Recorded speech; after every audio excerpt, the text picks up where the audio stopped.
नमस्कार, आप देख रहे हैं तेज इंडिया लाइव न्यूज और मैं हूं आपके साथ रजत। आइए दिखाते हैं दिन भर की कुछ खास छोटी और बड़ी खबरें। को बता दें जनपद बिजनौर के चांदपुर के एक्सिस बैंक में लगी भीषण आग, लाखों की मशीनें जलकर हुई राख। बता दें चांदपुर बैंक में हुआ लाखों का नुकसान, network, server machine, ATM machine आदि जलकर हुई राख। कुछ दिनों तक रहेगा बैंक बंद। बता दें दरअसल पूरा मामला जनपद बिजनौर के चांदपुर धनौरा मार्ग अंबेडकर चौक स्थित एक्सिस बैंक का है। बताया जा रहा है कि लगभग रात 3 बजे शॉर्ट सर्किट के कारण बैंक में अचानक भीषण आग लग गई। बैंक मैनेजर ने बताया कि शॉर्ट सर्किट के कारण बैंक में आग लगी है। आग लगने से 10 से 15 लाख का नुकसान हुआ है, जिसमें network, server room, ATM machine आदि सब जल गए हैं। फायर ब्रिगेड ने घंटों की मशक्कत के बाद आग पर काबू पाया है। चांदपुर से हमारे संवाददाता राकेश कुमार की देखिए खास रिपोर्ट। ये एक्सिस बैंक है चांदपुर ब्रांच में। क्या यहाँ शॉर्ट सर्किट होने के कारण ना नेटवर्क रूम, सर्वर रूम और एटीएम मशीन जो है ना वो सब बेकार हो गई है, लॉस्ट हो गई है और डैमेज हो गया है नेटवर्क। और वो तो है। और सारी अनुमान कितना लगभग नुकसान हो चुका है? नुकसान का आइडिया लगभग 10 से 15 लाख रुपए का नुकसान है और कुछ दिनों के लिए बैंक जो है ना बंद रहेगा। और क्या कहते हैं, जब तक ये नेटवर्क रूम और ये चालू नहीं होता तब तक कुछ दिनों के लिए बैंक बंद रहेगा। काम को बता दें वही जनपद बिजनौर के शेरकोट में गन्ने से भरे ओवरलोड ट्रक के पलटने से ट्रैफिक हुआ प्रभावित। आपको बताते चले कि शेरकोट जनपद बिजनौर में बीती रात एक गन्ने से भरे ट्रक के पलटने से ट्रैफिक प्रभावित हुआ है। ट्रक ड्राइवर ने ट्रक को पलटता देख ट्रक से कूदकर अपनी जान बचाई। वहीं शेरकोट थाने से पहुंचे प्रशासन से मौके पर पहुंचकर रोड को करीब अभी देर तक मशक्कत करने के बाद क्रेन मंगाकर क्रेन द्वारा गन्ने में ट्रक को हटवाकर ट्रैफिक को चालू कराया गया। वहीं ट्रक ड्राइवर का कहना है कि ट्रक का पार्ट से टूट जाने के कारण यह हादसा हुआ है। ट्रक को पलटता देख ड्राइवर ने अपनी जान बचाई, जिसमें ड्राइवर के थोड़ी छोटी मोटी चोटें आई हैं और आगे ट्रक टूट गया है। वहीं सोचने वाली बात यह है कि आखिर ट्रकों में ओवरलोड गन्ना भरा ही क्यों जा रहा है, आखिर किसके इशारे पर यह ओवरलोडिंग का कार्य चल रहा है, जो खुलेआम गन्ने के ओवरलोडिंग ट्रक सड़कों पर दौड़ते हुए नजर आते हैं। इन ओवरलोड ट्रकों से सड़कों पर हादसे होते रहते हैं, लेकिन फिर भी संबंधित अधिकारी मौन बने बैठे हैं। सरकार कब होगी ऐसे ओवरलोडिंग गन्ने के अवैध चल रहे ट्रकों पर कार्रवाई, एक फिलहाल सवाल निशान है। एयरपोर्ट से हमारे संवाददाता मोहम्मद हाशिम की देखी खास रिपोर्ट। कितना गन्ना था? 200 कुंटल गाड़ी। 200 कुंटल। ओवरलोड तो नहीं था? ओवरलोड थोड़ा बहुत ही है। थोड़ा बहुत कितना होगा लगभग? अब लगा लो तुम जी, कम से कम 2-1 टन होगा। 2-1 टन। चलो ठीक है। चोट तो नहीं लगी आपके? चोट है मेरे। कितनी चोट है? कहाँ लगी है? घूम चोट है, सिर में है, पैर में भी है। अच्छा, अब इसको हटाने के लिए क्या व्यवस्था करवाई गई है? व्यवस्था साहब, रोडर आ रहा है, गाड़ी आ रही है, लेबर आ रही है। पुलिस आ गई है? हाँ जी, पुलिस आ गई है यहाँ की?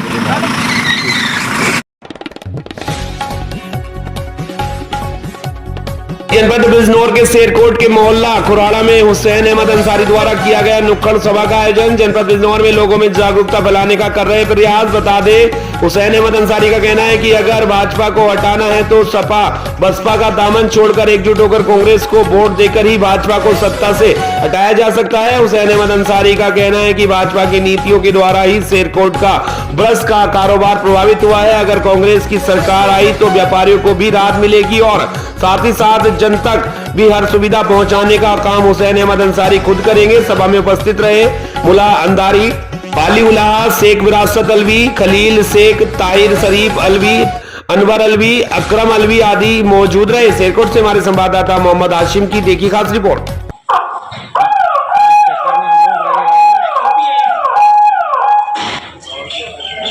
अगर हम इसी में रहें कि कभी सपा को कभी बसपा को, तो ये सरकार नहीं बन सकती, आप हटा सकते, समझे।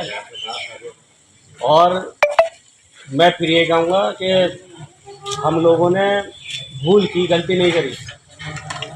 बस गलती लोग से कहें कि हमने किसी का ले लिया दिया नहीं, हमसे भूल हुई, मगर इस भूल को दोबारा मत दोहराना।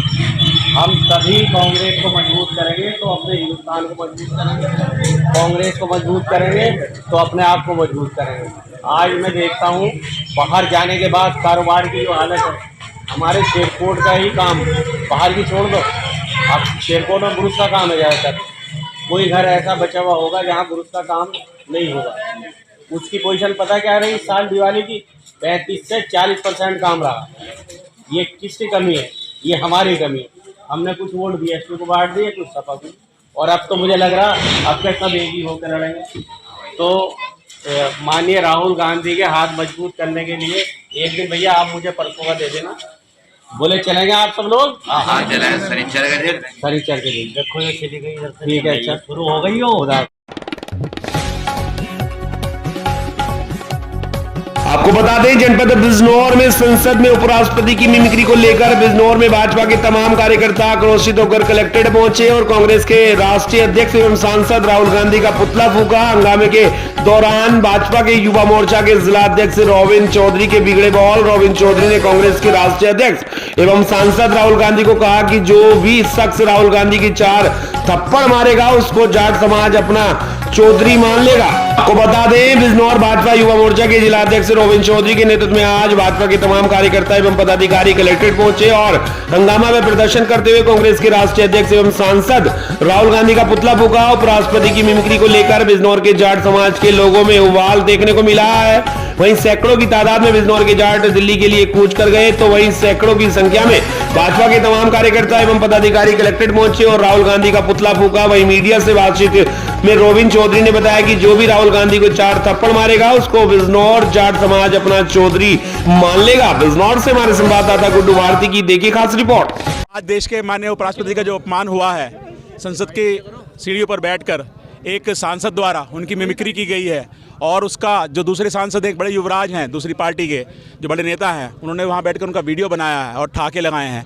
ये जो अपमान है ये एक जाट समाज का, एक भारत के सभी दलितों का, किसानों का ये जो अपमान बार बार ये पार्टियां विपक्षी पार्टी करती हैं, इसके विरोध में आज भारतीय जनता पार्टी ने सभी जिला मुख्यालयों पर इनका ज्ञापन देने के लिए, माननीय राष्ट्रपति के नाम ज्ञापन देने के लिए हम लोग आए हैं और राहुल गांधी कल्याण बनर्जी का हमने पुतला फूंका है, उनका ये हमने विरोध किया है और हम माननीय राष्ट्रपति से हम अनुरोध करेंगे कि ऐसे लोगों को संसद से बर्खास्त किया जाए और भविष्य में भी ऐसे लोगों के चुनाव लड़ने पर प्रतिबंध लगाया जाए। राष्ट्र का ये जी कल संसद भवन में भारत के उपराष्ट्रपति और समाज के गौरव माननीय उपराष्ट्रपति धनखड़ जी का जो अपमान, कांग्रेस के युवराज, वो कहते हैं कांग्रेस के नहीं, कांग्रेस पार्टी कहती है कि भारत के युवराज हैं, उन्होंने जो हमारे समाज का और भारत के जो दूसरे नंबर के व्यक्ति आते हैं माननीय उपराष्ट्रपति जी, उनका जो मजाक उड़ाया है, उसे हम भारतीय जनता पार्टी और पूरा जाट समाज वो हमारे प्रधानमंत्री को नीच कहते हैं। पर आज मैं ये कहता हूँ कि उससे नीच हरकत इस देश में कोई नहीं कर सकता जो उपराष्ट्रपति जी के खिलाफ ये करा गया है।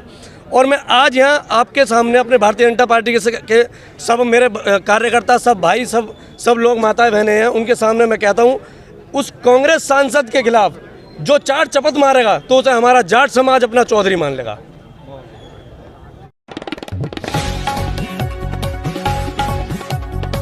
आपको बता दें गुलदार हमले को लेकर भीम आर्मी का बिजनौर कलेक्ट्रेट में प्रदर्शन। वहीं बिजनौर में प्रदर्शन में पहुंचे राष्ट्रीय अध्यक्ष चंद्रशेखर आजाद। वहीं प्रशासनिक अधिकारियों ने किसानों और मजदूरों की नहीं ली सुध। चंद्रशेखर आजाद ने कहा कि गुलदार के हमले से अब तक किसानों में मजदूर सहित बच्चों सहित 25 लोगों को गुलदार उतार चुका है मौत के घाट, और कहा कि गुलदार के हमले से हुई मृतक के परिवारों को 25 लाख और घायलों के 5 लाख मुआवजे की मांग करता हूं।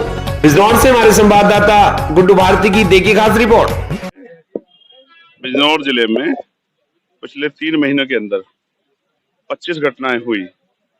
मैं गांव में मीटिंग करने गया, वहां की महिलाओं ने मुझे बताया कि गुलदार आज भी आता है और जब हम पुलिस से शिकायत करते तो पुलिस कहती है कि यहाँ से आप जगह छोड़ो, कहीं और चले जाओ। शिकायत का निवारण करने की बजाय जनता को ही वहां से जाने के लिए कहना, कहाँ से जाएंगे लोग। तो 25 से ज्यादा लोगों की जान गई है। लेकिन बुरा यह है कि अब तक सरकार ने या प्रशासन ने उनकी सुध नहीं ली। मैं समझता हूं कि यही जान, जबकि ऐसा नहीं होना चाहिए किसी के साथ भी कोई घटना हो, अगर यही किसी नेता, किसी अधिकारी, किसी व्यापारी के बच्चों के साथ होता तो शायद इस पे कोई काम हो जाता। लेकिन ये घटनाएं किसानों के साथ, मजदूर परिवारों के साथ हुई है, सरकार ने इसलिए संज्ञान नहीं लिया।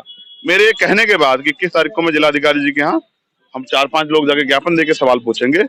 आप ये मानिए कि उसके बाद अगले दिन 19 तारीख को फिर घटना हुई और एक बच्ची जो 12-13 साल की थी और उसने भी इस घटना के बाद उसका गुलदार ने उस पर हमला किया, उसने भी दम तोड़ दिया। मुझे बहुत तकलीफ हुई कि किसी ने अपनी पत्नी खो दी, किसी ने अपनी माँ खो दी, किसी ने अपनी बहन खो दी, किसी ने अपना भाई खो दिया। एक हमारे किसान थे सिख यहाँ, उनका 22-23 साल का अकेला बेटा, उसको गुलदार उठा ले गया, उसकी जान ले ली। उस बाप से पूछो, उन माओ से पूछो जिन्होंने अपने 10-10 साल के बच्चे खोए हैं। और सरकार और पुलिस और एडमिनिस्ट्रेशन शांत बैठा है। मुझे ऐसा लगता है कि मेरे जैसे लोगों को यही राजनीति करनी चाहिए कि उनकी आवाज उठाएं, और हमने यहाँ मांग उठाई है कि 25 लाख रुपए का मुआवजा प्रत्येक परिवार को मिले। किसान अपने खेत पे नहीं जा पा रहा, गुलदार जान ले ले, मजदूर अपने लिए काम करने नहीं जा पा रहा, बहुत सारे ऐसे लोग हैं जिन पे कोई रोजगार नहीं है। बता दें, वही मेरठ के मवाना क्षेत्र के गांव राफन में विकसित भारत संकल्प यात्रा के अंतर्गत मुख्य वक्ता के रूप में अनुसूचित मोर्चे के जिला अध्यक्ष विपेंद्र सुधा वाल्मीकि ने ग्राम राफन एवं साधन में केंद्र सरकार एवं प्रदेश सरकार द्वारा चलाई जा रही जन कल्याणकारी योजनाओं के बारे में विस्तार से बताया। वहीं विपेंद्र सुधा वाल्मीकि ने कहा, प्रधानमंत्री नरेंद्र मोदी ने प्रधानमंत्री आवास योजना के अंतर्गत 13 करोड़ लोगों के पक्के आवास बनवाने का काम किया है। वहीं आयुष्मान भारत योजना के अंतर्गत करोड़ों लोगों को 5 लाख तक का आयुष्मान कार्ड बनाकर गरीबों को सुरक्षा कवच देने का काम किया है। तो वहीं उज्ज्वला योजना से गरीब बहनों को निःशुल्क गैस सिलेंडर देकर चूल्हे के धुएं से होने वाली घातक बीमारियों से बचाने का कार्य किया है। वहीं सौभाग्य योजना के तहत मुफ्त में बिजली कनेक्शन, जनधन योजना, प्रधानमंत्री किसान निधि योजना, किसानों को कृषि यंत्र खरीदने पर 40 से 80% सब्सिडी योजना, वृद्धावस्था पेंशन, विधवा पेंशन, विकलांग पेंशन, अटल पेंशन में मुख्यमंत्री सामूहिक विवाह योजना आदि सैकड़ों उपलब्धियां गिनाते हुए भारत के प्रधानमंत्री नरेंद्र मोदी के 2047 तक विकसित भारत बनाने के सपने को साकार करने में 2024 में पुनः तीसरी बार प्रधानमंत्री मोदी को भारत का प्रधानमंत्री बनाकर भारत को विश्व गुरु बनाने की अपील की। इस मौके पर भाजपा कार्यकर्ता एवं सभी विभागों के अधिकारी कर्मचारी उपस्थित रहे। मेरठ के मवाना से हमारे संवाददाता प्रवीण उपाध्याय की देखी खास रिपोर्ट। ये आप लोगों के सामने खड़ी है 2014 के पहले के भारत की मैं बात करूं, आप सब लोगों ने 2014 से पहले भारत को देखा है। देश के मानचित्र को जब हम देखते थे नक्शे पर, तो जम्मू कश्मीर कहा जाने वाला प्रदेश जो भारत का अभिन्न अंग होता था, हम उसको भारत का मुकुट पढ़ते थे। 2014 से पहले भारतवर्ष में कांग्रेस पार्टी की लंबी सरकार ने राज किया इस देश पर, और उस देश के कांग्रेस पार्टी के प्रधानमंत्रियों का नारा था कि हम देश से गरीबी मिटाएंगे, देश से भुखमरी मिटाएंगे। साथियों, 56 वर्ष तक उन्होंने इस देश पर राज किया, गरीबी और भुखमरी तो नहीं मिटाया, लेकिन गरीबों को जरूर मिटाने का काम किया। साथियों,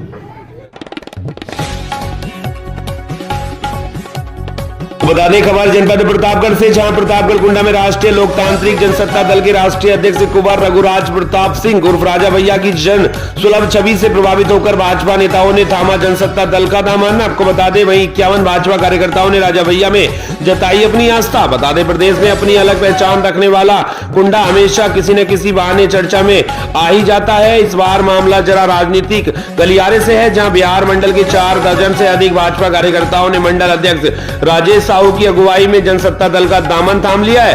वहीं बिहार बाजार में भाजपा नेता पत्रकार विनोद मिश्रा की अगुवाई में एक भव्य कार्यक्रम संपन्न हुआ, जिसमें प्रतापगढ़ के एमएलसी अक्षय प्रताप सिंह गोपाल, जनसत्ता दल के राष्ट्रीय महासचिव डॉक्टर कैलाश नाथ ओझा, बाबागंज के विधायक विनोद सरोज, जिला पंचायत अध्यक्ष कुलदीप पटेल की मौजूदगी में राजा भैया की पार्टी की सदस्यता ली। पार्टी में आए लोगों को कहना है कि जनसत्ता दल के राष्ट्रीय अध्यक्ष की पहचान अलग है, अन्य नेताओं के मुताबिक उनकी जहां सुलभता अलग बनाती है। अगर से हमारे संवाददाता रत्नेश कुमार शुक्ला की देखी खास रिपोर्ट। में जब परिवार उनका साथ रहता है, पूरा परिवार उनके साथ होगा, तो और ज्यादा पार्टी का नाम और जनपद का नाम बढ़ेगा।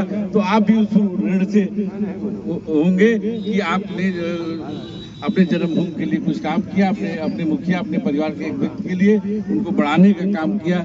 यही आपसे निवेदन है कि पार्टी को और मजबूत करिए, और हमेशा परिवार राजा भैया देखिए अन्य दलों में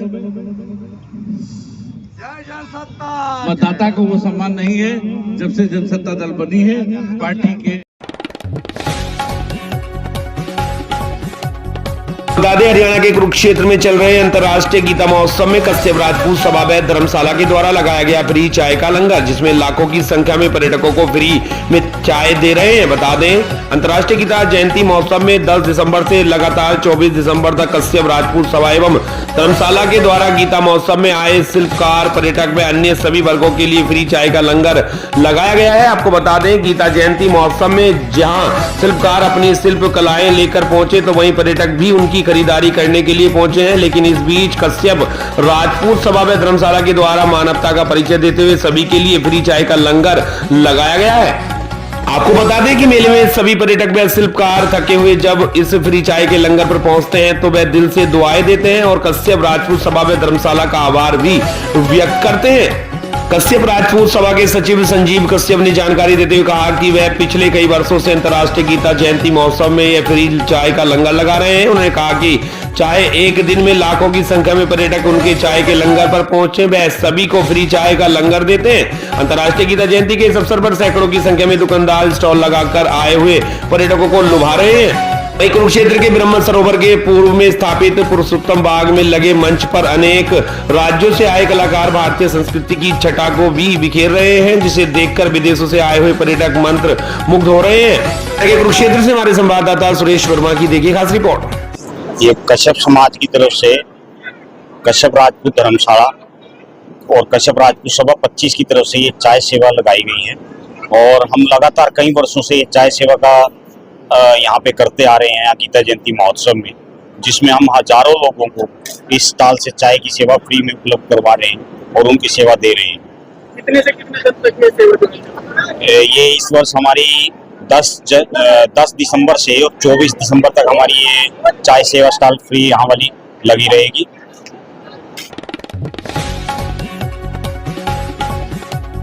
अरे वही खबर छत्तीसगढ़ के बिलासपुर से, जहां प्रशासन के नाक तले जोरों शोरों से चल रहा अवैध खनन। जी हां, बात कर रहे हैं ग्राम पंचायत पहंदा कोट ब्लॉक की, जहां पर पंच दालू एवं जिला पंचायत सदस्य के द्वारा लंबे समय से गांव की नदी से अवैध खनन कर रेत की सप्लाई कर मोटी रकम की जा रही है। वहीं जिसकी जानकारी हमने ग्राम पंचायत पहंदा के सरपंच मोतीराम से मांगी तो उन्होंने बताया कि 5 के द्वारा उनको भी कोई जानकारी नहीं दी गई है, अतः यह अवैध खनन गलत है। और अब सोचने वाली बात यह है कि बिना रॉयल्टी के या अवैध खनन किसके संरक्षण में किया जा रहा है। सरकार ऐसे अवैध खननों पर कब लगेगा लगाम, ये फिलहाल सवाल निशान है। बिलासपुर से हमारे संवाददाता लक्ष्मीप्रीति सोनी की देखिए खास रिपोर्ट। कहाँ के रहने वाले सर? माझा भाटा। अच्छा, तो ये रेती कहाँ से ले? नदी से। रॉयल्टी नहीं है ना? नहीं। तो क्यों निकाले रेती? आवास में जाता है। पंचायत में जा रहा है? कौन, कहाँ सरपंच का क्या नाम है? क्या बोलते हैं? मोतीराम। सरपंच का नंबर है आपके पास? मोतीराम आपको बोला है? कहाँ का सरपंच है वो? यहीं का पहंदा। पहंदा का?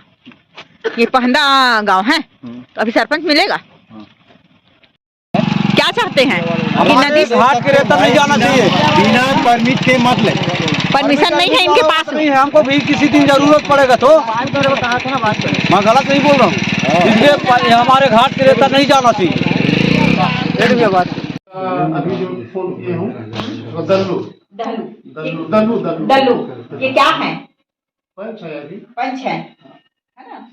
तो ये इनका कहना है कि जो रेतियां निकल रही हैं, जैसे हम लोग 3 से 4 गाड़ियां पकड़े हैं, तो इनका कहना है कि वो पंचायत के लिए निकल रही है रेती। तो क्या आप उसे अनुमति दिए थे आप? हाँ, कोई जानकारी नहीं। कोई जानकारी नहीं है। अभी तत्काल आवास बन रहा है? अभी तो फिलहाल बंद है, फिर अब चालू होगा। फिर कब चालू होगा?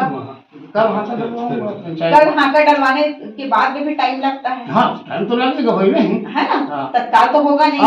तो आप क्या करते हैं कि ये सही है कि गलत है जो अवैध खनन हो रहा है? रॉयल्टी कट नहीं रही है, प्रस्ताव आप पास करवाए नहीं है, तो गलत है ना? गलत है। क्या चाहते हैं आप?